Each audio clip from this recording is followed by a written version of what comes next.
No, just look at okay, I'm filming. Yeah, I'm filming too, so. Go ahead, guys. Okay, so who has the first Jane. question?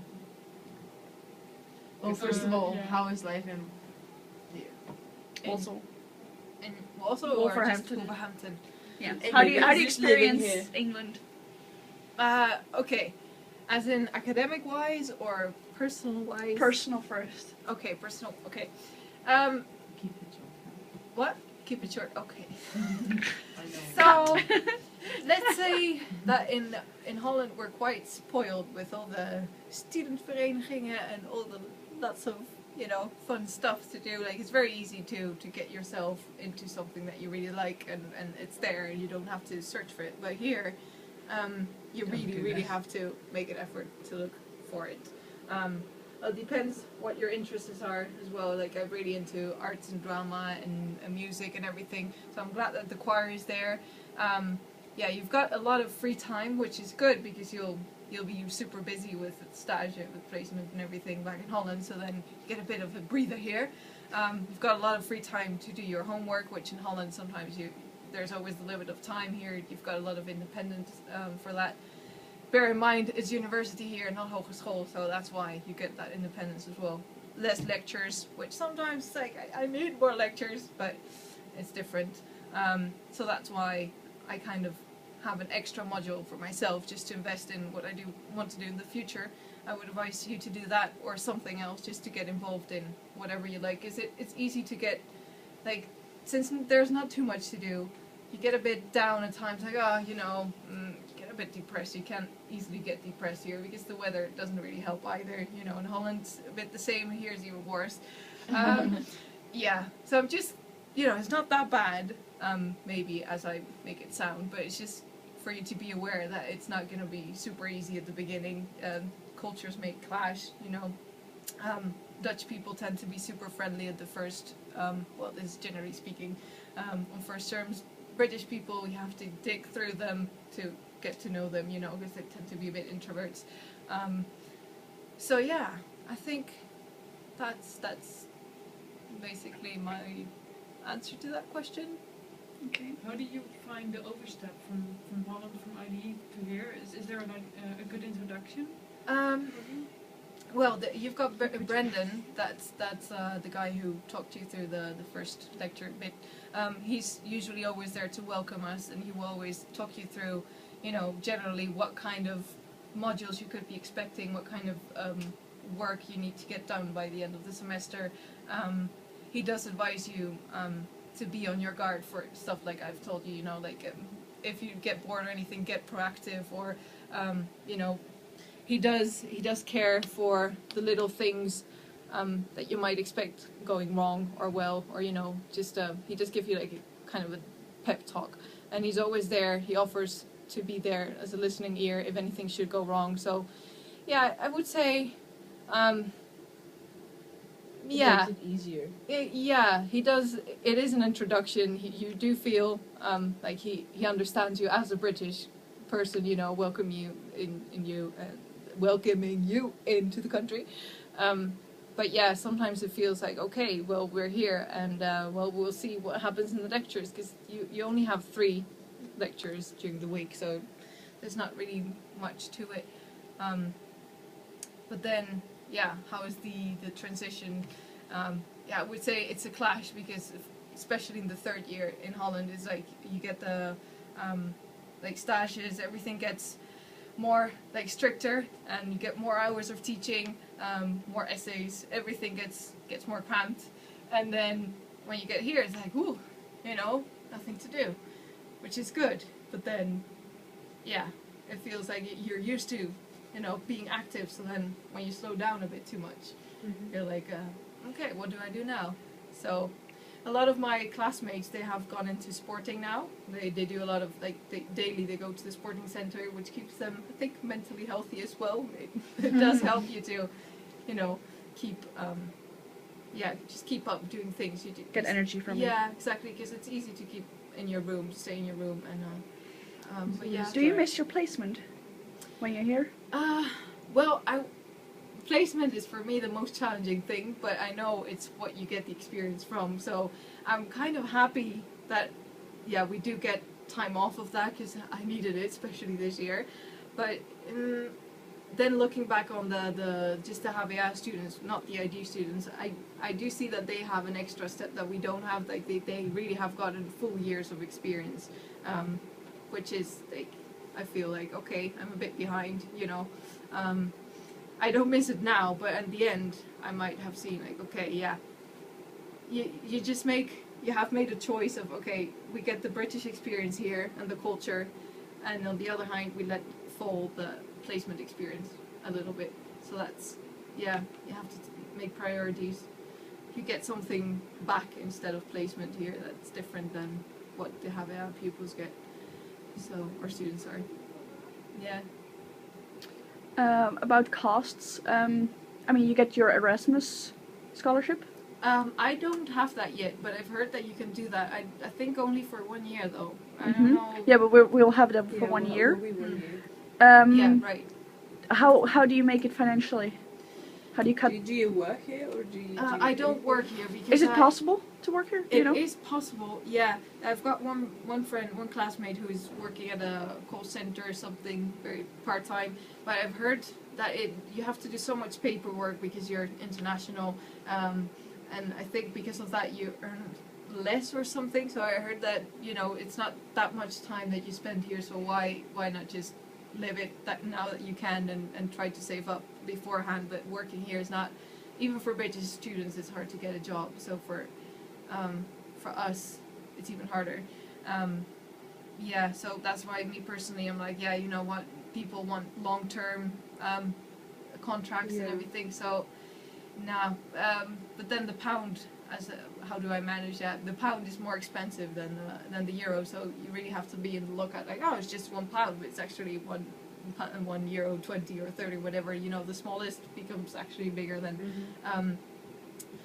Yeah, it does help that you do have the bus that goes from Wolverhampton to Walsall, so you don't have to pay for traveling. Well, you do the over chip card.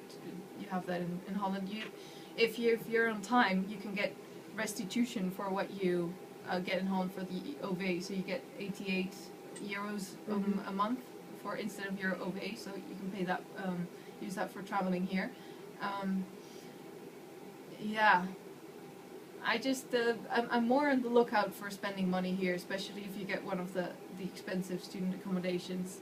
Yeah, you just have to be more aware of what you spend. And was it a bigger culture shock than you expected it to be? I think so. Yeah, because the interaction with British people is well, I mean, personally, I was expecting it to be hard, so I was ready to go through, you know, missing home or whatever. Unless you go through it, you don't know how it feels, of course, but you do get through it, and you just have to see it like, okay, it's experience, and if you see it rationally, then you survive. You know, just be strong in let your emotions submit to your reason. But then, yeah, as I say, British people tend to be a bit introvert on the first impression, so I had to learn to really hold back my openness, or, you know, because you can be quite, they can get offended by the smallest thing you say, or I don't know. It was hard to, it's still hard to get their humor, everything. I mean, I'm learning, but yeah, it's definitely, we're so little far apart, and still there's so many differences between Holland and the UK. Yeah, which is cool because you learn a lot from them, but yeah, I still don't get them. Do you feel like this has this attributes to your education? Yeah, definitely, because you're learning to be sensible to, you know, how different people might be or react to how you approach them. So that's all useful for different learners or whatever. You learn to be sensitive to people in general. So yeah, and especially with dialects, you get to know people. Well, in Walsall there's mostly people from Walsall, but you get people from Yorkshire, different dialects, and you're like, okay, that sounds different. Why? You know, you get so many different insights as to how the English language is used, and which is, background knowledge for your future teaching. So everything you learn here is input from England. The TV, if you've got a TV, radio, everything. Even going to the shops, you hear about the high pitches and everything. Yeah, but have you got a bag? Yes, no. You know, it's like everything. It's fun. Yeah, it's like a practical way of learning or seeing what you learn from maths and phonetics, or you know, it's just without you even realizing it. So, yeah. Do you feel like the modules are well connected? Do you connect to the Dutch ones?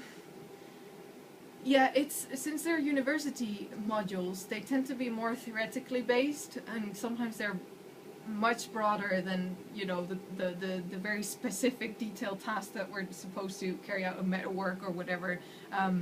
Because in ID, we're kind of spoiled with teachers that focus on, you know, what we need, you know, only us, and everything is related to us and our experience and to placement.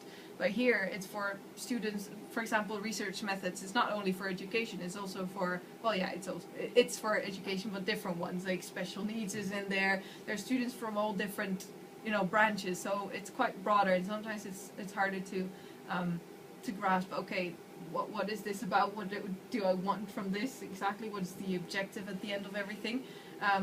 So, yeah, it's definitely a different approach, and since you don't have the practical experience, you really have to personally look for it instead of getting it from the tutors, because, as I say, ID treats you well, compared to this, but teachers are really willing to help. It's just that you yourself have to be more proactive. We talked about the assignments that usually they are not tests, but they're essays or essays. Are the essays you write on IDE in Amsterdam, are they kind of are they similar? Is the quality similar they expect from you, or is it? I would say that actually they're stricter in ID, so you can be as in conventions wise, you know, Max's well, you had Max for reading to writing, yeah? No, No. we had Vincent. Oh, yeah, right. And now we have Joseph.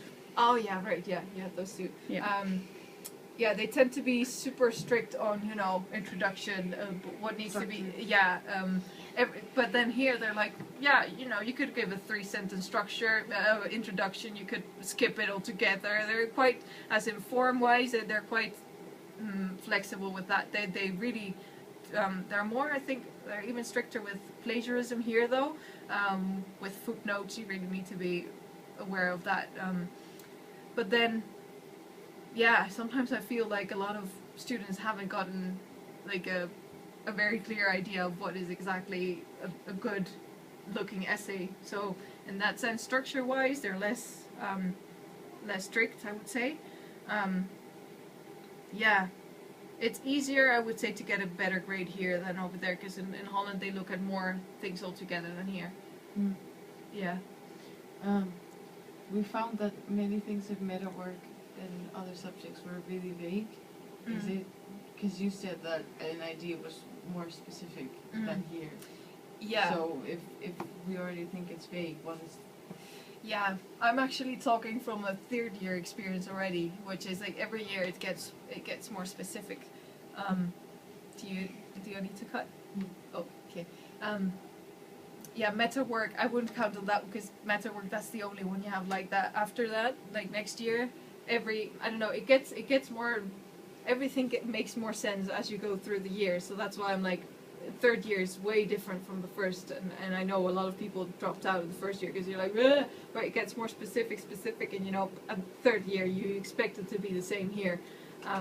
So that's no, exactly. So that's what I'm saying. Like, don't compare it to your experience now. I will compare it with your next year, because that's when everything starts knitting together, and then when you get used to that, and then you come here and it's not the same. And do you feel like you have a lot of contact with the other year 3 ID students that are staying here at the moment? Or are you a bit separate? I'm quite separate. Because I'm in England, I'm not going to stick to the Dutch bunch. No, but the ones that also are here now. Like the IDE. Yeah, IDE ones. Yeah, you mean my class? Yeah. Yeah, no, I choose not to be really around them, because it's like, okay, I'm in England now, so I want to learn from the British themselves. I made a very clear choice of not living with them, because I knew it would be easier to skip to Dutch, and and it would be more comfortable, of course, but I chose to be with the British now that I'm here. And yeah, to be honest, a lot of them kind of go their own way a little bit. Yeah, so I've chosen it, but that's me personally. I've chosen to kind of step back and do my own thing, and not really rely on them, because they have their own priorities, and yeah. But then they do live. There's one group of like 5 girls who live on the same hall. They're quite together, so see that experience would be different from mine. They're super close now, I would say. But yeah, me personally, I'm like a bit outside. Yeah. Well, thank you very much. Thank you for your time. Yeah. Merci.